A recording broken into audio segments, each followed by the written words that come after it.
You ever notice how the real monsters in life don't look like monsters at all? Sometimes they wear pearl necklaces and drive a Lexus. Or they show up at your door with a basket of muffins and a big fake smile like welcome to the neighborhood. Yeah, that's how my story starts. Well, actually, it started long before the muffins, but that's when the war really began. They say you should never judge a book by its cover, but nobody in Magnolia Heights got that memo. Least of all Karen Whitmore, our HOA president, a woman who could spot a weed in your flower bed from 300 yards and would send a formal violation notice before you even noticed it yourself. She thought I was just a stubborn old farmer, a relic stuck in the mud with my peeling paint and rusty tractor. She was wrong. She thought she was fighting for property values. Turns out she was gambling with her own house. So picture this Chesterfield County Circuit Courtroom, October 2025. Place smells like old wood and recycled air, those humming fluorescent lights that make everything look a little bit sick. Half the town's packed in there. Residents, reporters, folks just looking for a break from their day. I'm sitting at the defendant's table. Flannel shirt, jeans, boots, still caked with real dirt, not the metaphorical kind. My attorney, Grace Chen, sits beside me, fierce as hell, sharp as a Taka DC boardroom assassin in a small-town courtroom. She's here as a favor. We go way back. Across from us, Karen. Cream blazer, perfect hair, sitting up straight like she's already won. Her lawyer, slick, expensive, probably spends more on cufflinks than I do on groceries, keeps checking his watch. The judge, Patricia Hendress, looks like she's seen it all, and she probably has. Karen takes the stand. She paints a picture for the court. My place is an eyesore, the barn's falling apart. The tractor is unsightly farm equipment. Her words. She shows photos my house next to those pristine cookie-cutter homes with their brick facades and two-car garages, lawns so perfect they look fake. The contrast is brutal. I look like a hobo who wandered onto a magazine shoot. She goes on about property values, community standards, buyers walking away because of that farmhouse. She claims she's tried to help letters offers to pay for renovations, even a developer's $2 million buyout. I said no to all of it. He just doesn't care, she tells the judge. That's her story. Then her lawyer throws down the hammer, a new county ordinance about neighborhood standards passed just in time requiring every property owner to keep things pretty or else. They want the court to force me to upgrade my place or sell. Easy win, right? But here's where the ground shifts. Grace stands up smooth as you please and asks to introduce a document, Riverside Community Bank Mortgage Portfolio Acquisition Agreement. Most people in the room, including Karen, have no idea what that means. Grace explains nice and slow for the folks in the cheap seats. I'm not just the old guy with a barn. I'm the CEO and majority shareholder of Riverside Community Bank. 7 months before this lawsuit, my bank bought the mortgage portfolio for the entire subdivision. That means I hold the notes on 167 of these homes, including Karen's. And oh, by the way, Karen's 4 months behind on her payments. You could hear the air leave the room. Karen's face goes from confident to ghostly in about 2 seconds. Mitchell, her attorney, starts to sweat. Grace doesn't stop there. Every one of those mortgages has an acceleration clause. If the collateral, meaning the house, is threatened by loss of value, I can call in the loan. Full payment. Immediately. That's contract law. The judge is listening now. She asks, "Is this accurate?" "Mr. Reeves," I stand slow. Nothing dramatic, just steady. "Yes, Your Honor," I say. "I didn't buy those mortgages as leverage. But if the HOA forces me off land my family's owned since 1895, I'll protect my investment." I'm calm. The rest of the room isn't. Karen's hands are trembling. Mitchell's face is tight. Residents in the gallery are whispering, some standing up, trying to process what just happened. Long story short, Karen's case falls apart right there. They recess for an hour, enough time for the entire neighborhood to panic. Word spreads like wildfire. He owns our mortgages. He can take our houses. Tom Hendress, the HO. A treasurer pulls up his banking app. He's with Riverside, too. So is Lisa, the secretary. Brad, the vice president. One after another, they realize it's all connected. Karen gets cornered in the courthouse lobby. "Why the hell did you sue him without checking this?" Someone demands. Her only defense. "He lives in a shack. He drives a truck older than my daughter." Not her best moment. By noon, the lawsuits drop, the case dismissed. Karen sits there white-knuckled, staring at the table like it might swallow her whole. As for me, I walk out into the sunshine. Grace at my side, feeling the weight of years lift from my shoulders. Reporters swarm me. Did you buy those mortgages to intimidate the HOA? But I just tell the truth. It was a business investment. People who pay on time have nothing to worry about. Justice, right? Well, not so fast. You know how these stories go. Just because you win in court doesn't mean the battle's over. Let me tell you how I got here in the first place. That house, the one everyone loves to hate, has been my family's since my great-grandfather William bought it in 1895.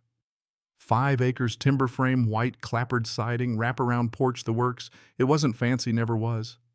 My grandfather grew soybeans. My dad sold vegetables at farmers markets. We were poor, but not desperate. My dad taught me how to patch a roof, fix a fence, stretch a dollar. He died when I was 17. I almost skipped college to keep the farm going, but my mom wouldn't let me. Your father wanted you to have more than this, she said. So I went, got a degree, started at a bank. Worked my way up, loan officer, branch manager, VP. And finally in 2003, I started my own community bank, Riverside. We did things differently. We helped the folks big banks ignored. All that time, I kept living in the farmhouse. Didn't matter how much money I made. It was home. The world changed around me. Subdivisions crept closer. Highways brought traffic, but my patch of land stayed the same. Then in 2022, a developer tried to buy me out. Slick young guy in a suit offering more money than I'd ever seen at once. $2 million, then 2.5. You could buy a beautiful home anywhere, he said. I told him it's not for sale. He built Magnolia Heights around me anyway. Suddenly, I was the oddball in an old house surrounded by mansions. Karen moved in a year later. Real estate agent obsessed with comps and curb appeal. Her first visit, she brought muffins. Said the place could really shine with some updates. I thanked her, said I was fine. That's when the letters started. Official violations, complaints about my tractor, even my chickens. She tried everything, petitions, calls to the county, endless letters from the HOA. I ignored it all. My land predated their little rules by 127 years. But Karen wasn't just persistent, she was relentless. In 2024, when my bank acquired the Magnolia Heights mortgages, it was just business. First National wanted out, we wanted in. Nobody read the transfer letters, not even Karen, who threw hers in the recycling. She spent that summer ramping up the pressure online. Post meetings, even got the county to pass a vague new law about aesthetic standards. By October, she'd dragged me into court. That's how you end up winning a battle you never wanted to fight. But see, with Karen, losing in court was just the beginning. The harassment didn't stop. I found eggs smashed against my house, trash dumped at the end of my driveway, my mailbox flattened with a baseball bat. I knew who was behind it, couldn't prove it, but I knew. The HOA board voted her out, but she stayed as a member at large just to keep stirring the pot.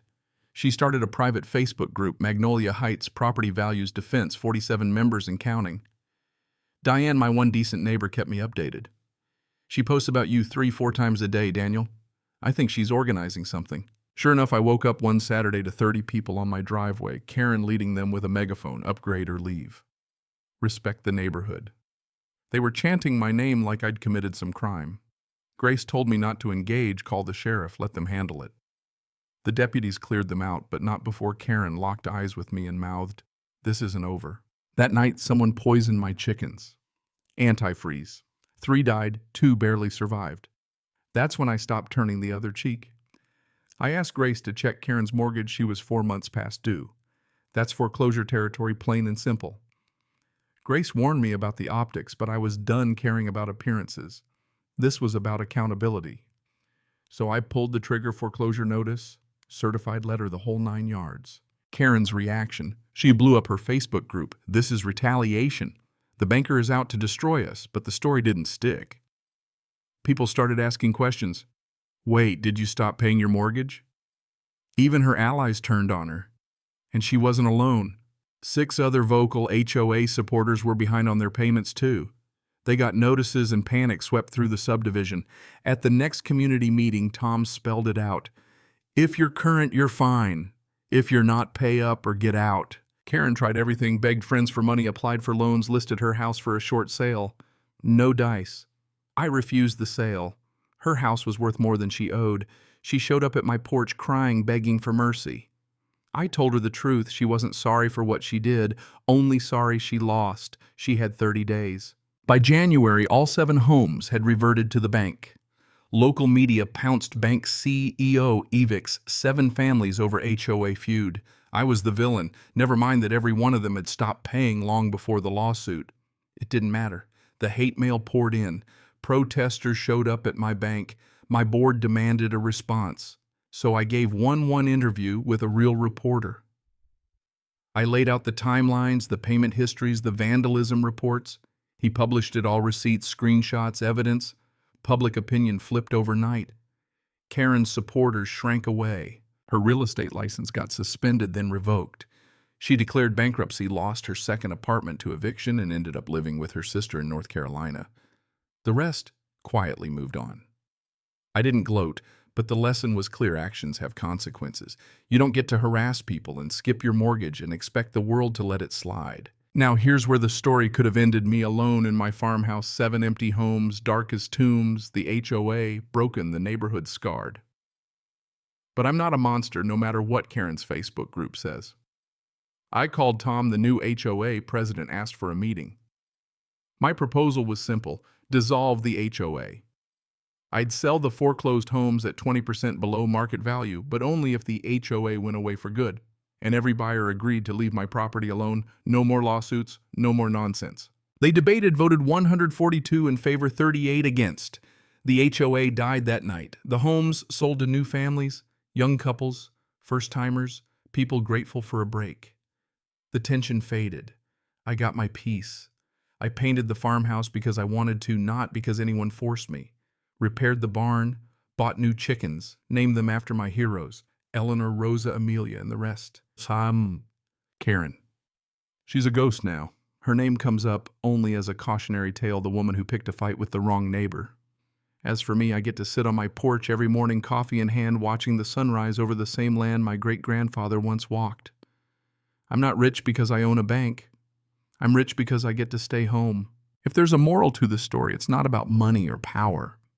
It's about the danger of underestimating people, of assuming someone's worth by the way they dress, the car they drive, the paint on their house. Humility isn't weakness. Sometimes the quiet ones are the ones you should fear most, not because they want revenge, but because they know how to endure. Justice karma. Call it what you want. All I know is, at the end of the day, I kept my home. The folks who tried to take it from me lost theirs.